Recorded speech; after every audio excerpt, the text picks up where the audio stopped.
Olá, o tema de hoje é mediação de conflitos em condomínios.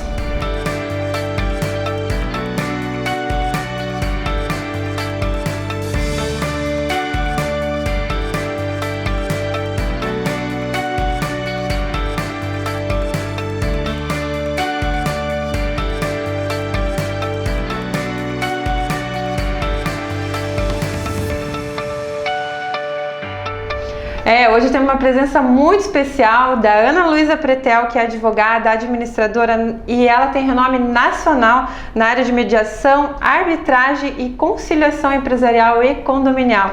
Muito obrigada, Ana, estar aqui com a gente, direto de São Paulo. A gente vê a Ana pelo Brasil inteiro e hoje temos a presença aqui com a gente. Muito obrigada. Eu que agradeço. E aqui, Camboriú é a cidade dos condomínios hoje. Balneário Camboriú, gente, além de linda, é a cidade dos condomínios, né? Isso aí. Ana, você também é professora na área de capacitação? Sim, eu faço parte de várias escolas, entre elas o Instituto de Advogados de São Paulo, a Escola Superior de Advocacia, a Escola Paulista da Magistratura, atuando nos cursos de capacitação para conciliadores e mediadores.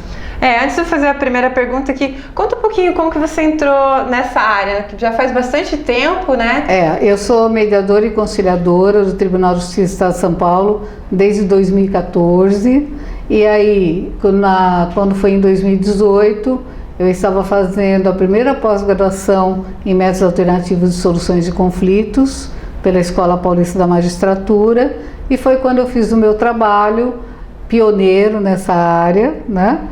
Falando da introdução da mediação nos condomínios, a mediação condominial. Porque envolve a capacitação, a habilidade, unir um pouco de cada área, né? Mas vamos saber um pouquinho mais sobre isso, né? Qual que seria a diferença, no caso da mediação, da arbitragem e da conciliação?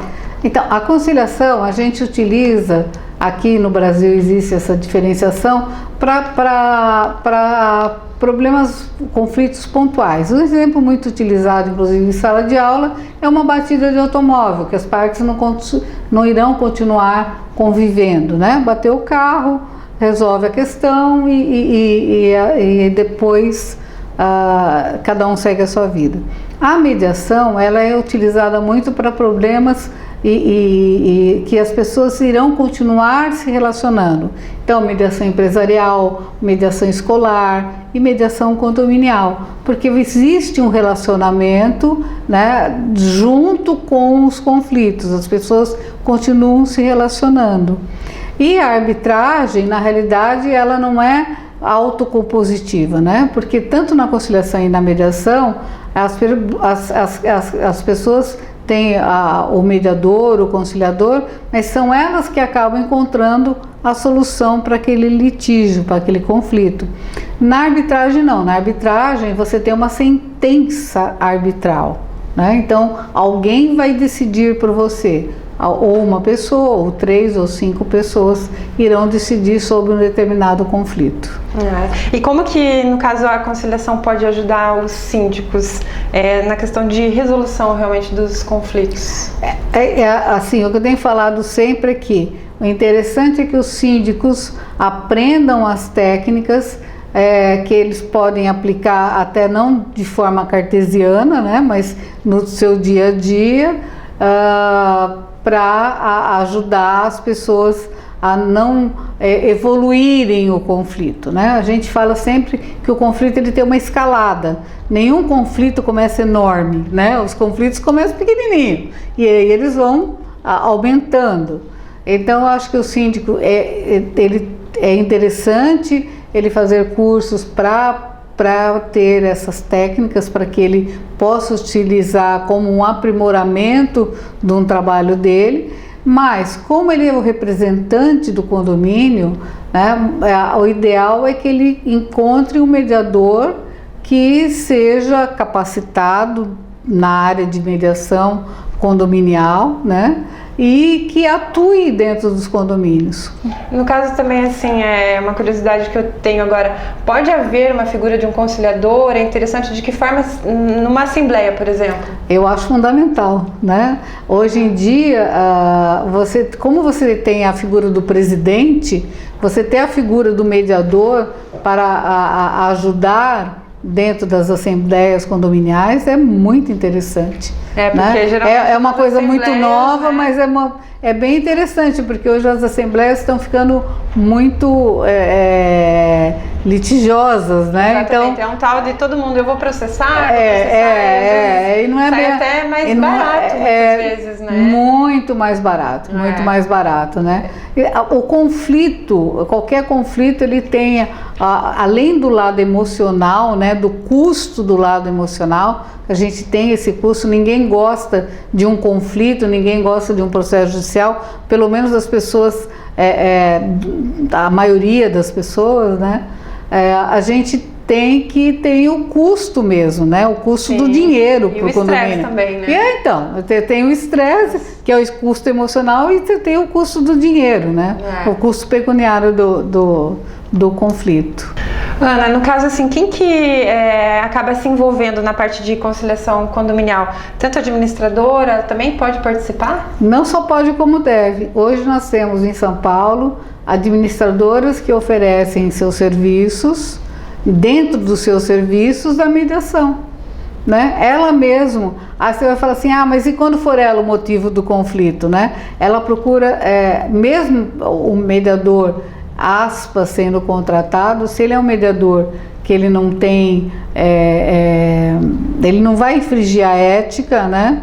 Se a outra parte aceitar, se tiver um litígio, por exemplo, da administradora com o condômino, se o condômino aceitar, não tem nenhum impedimento. Então, hoje você tem os condôminos pedindo a mediação, os síndicos chegando até a gente, pedindo mediação e conciliação, os fornecedores, os prestadores de serviço, os advogados. Vários colegas meus hoje lá em São Paulo, eles têm me procurado falando assim, olha, Pretel, tem um caso de condomínio que não tem mais, você tem que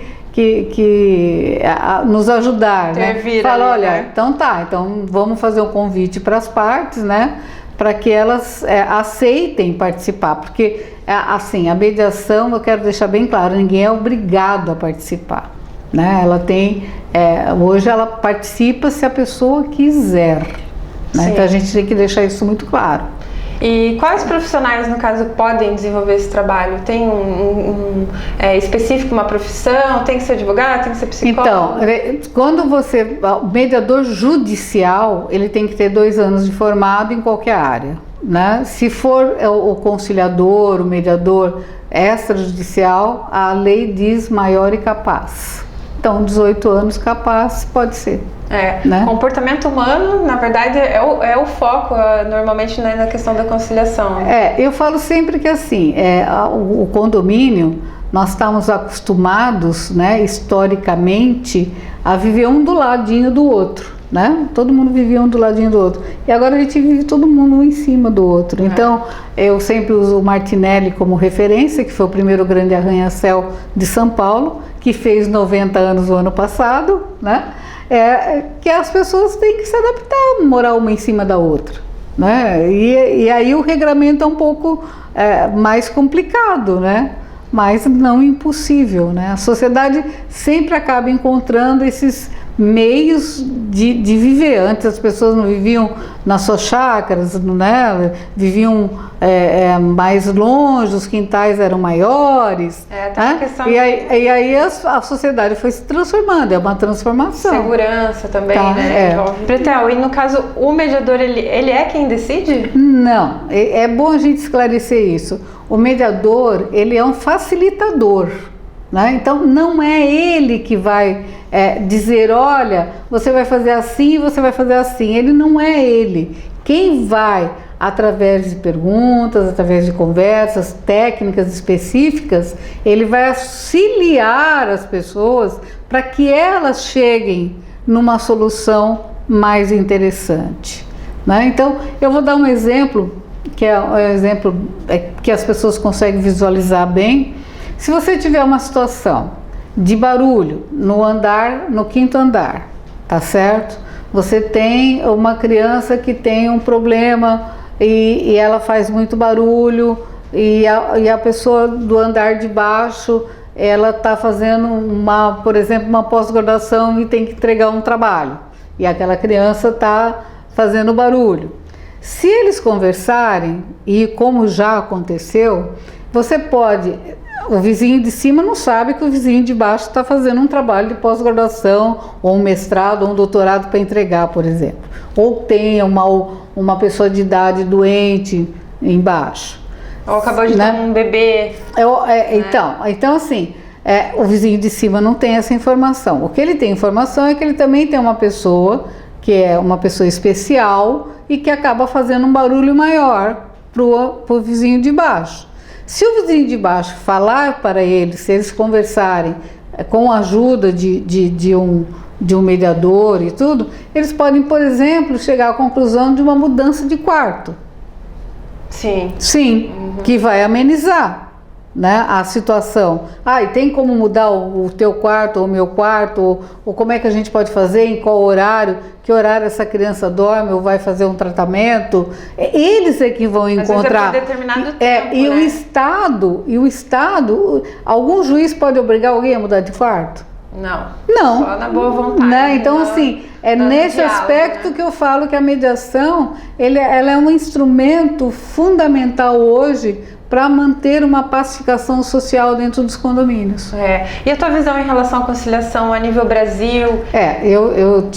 Eu sempre falo isso porque a gente fica feliz de ter o trabalho reconhecido, né? Esse meu trabalho, em 2018 houve uma seleção nesse Fórum Internacional de Mediadores Profissionais, que nasceu na Espanha. E aí, de 75 trabalhos, 24 foram escolhidos e o meu foi um deles. Então, o Brasil aparece sempre numa forma negativa, fora, e a gente, aqui no Brasil, teve o meu trabalho e de uma colega do Rio Grande do Sul que foram escolhidos para serem apresentados lá. E esse ano eu fui convidada, né, para apresentar novamente, já com mais informações a eles, também para falar sobre mediação em condomínio, mediação condominial, lá em Málaga dessa vez. Nós vamos apresentar o trabalho lá. Parabéns, né? É bem legal. E no Brasil também você tem visto assim que é um assunto que o pessoal está dando importância, tá? Sim, o pessoal está assim, o comportamento humano em si.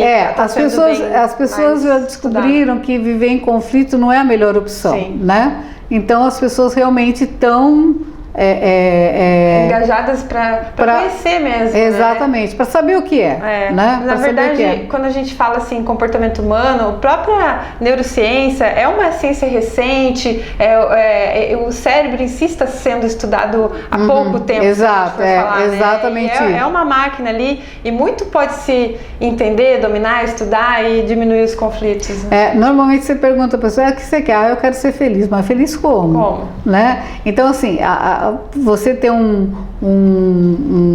condomínio pacificado, um condomínio que não tem conflito, ele tem um valor agregado. Né? Então, eu sempre brinco, se não é pelo amor, é pela dor do bolso. Você tem um valor agregado quando você for vender um imóvel, você fala assim, olha, você pode vir morar aqui porque aqui não tem conflito. Nossa, quanto custa isso? A gente até ouviu falar de casos que o comprador visita o condomínio, pede para verificar as assembleias e não compra, né? E não compra, verificar as atas, né? A pessoa acaba não comprando, poderia ser um bom negócio ou não, né? Ou não, caso, exatamente. Né? A pessoa vai morar lá e vai conviver. Os conflitos realmente desvalorizam aqueles imóveis, né? A gente tem que tomar muito cuidado com isso. E às vezes as pessoas que moram no edifício também acabam não sabendo que a fama daquele edifício é de ter conflitos. De ter conflitos e dentro daquela região, ele acaba se desvalorizando. Não adianta às vezes estar de frente para o mar lugar, né? E não usufruir daquilo, não tá com bem-estar e vivendo em comunidade. Não tenha dúvida, não tenha dúvida. Ana, e também conta pra gente um pouquinho assim dos cursos, né? Porque provavelmente em relação a cursos, palestras, muitos dos conflitos são comuns. Né? Em qualquer lugar do Brasil, às vezes o que a gente tem feito assim, pela Gabor, eu faço lá em São Paulo, e agora nós estamos expandindo aqui para o Brasil todo. Inclusive vai ter em Santa Catarina também. Nós estamos expandindo para todo o Brasil. Nós fazemos um curso de mediação e arbitragem, né? Então é a Gabor que faz para síndicos, administradores e tal. E eu tenho um curso que já estamos indo para o 7º, que é de aperfeiçoamento e mediação condominial para os mediadores. E depois, durante o ano, a gente tem na Gabor, eu faço o curso lá para eles, 2 vezes por ano, para síndicos, administradoras, né? As pessoas envolvidas no mundo condominial. E em relação também para os síndicos, além para eles encontrarem essas informações, como que faz para ter seus contatos? Então, rede social, né? Então, eu estou no Facebook, Instagram, LinkedIn. Ana, tá como Ana Luisa Pretel? Tem alguns que estão como Ana Luisa Pretel, outros como Ana Pretel. Né? Então, mas é fácil encontrar, joga no Google, acha. Ana está conhecida no Brasil inteiro. Fácil achar. É isso aí. Né? Ana, muito obrigada pela sua participação, por ter tirado um tempinho, por estar em Santa Catarina aqui passeando e vir estar conversando com a gente, os síndicos daqui. É realmente muito importante esse assunto. Muito obrigada. Eu é que agradeço demais, muita sorte no programa, né? No programa da Conde TV. Né? E eu fico muito feliz de estar aqui e agradeço muito o convite, né? Para a gente explicar um pouquinho da mediação aí para todo mundo. Tá? É isso aí, pessoal. Continuem acompanhando a gente. Nós estamos no Conde TV, também no Condomiting, no Ego Notícias, revista Só Aqui Condomínios. E sigam, curtam, compartilhem, que a gente vai trazer bastante novidade para vocês.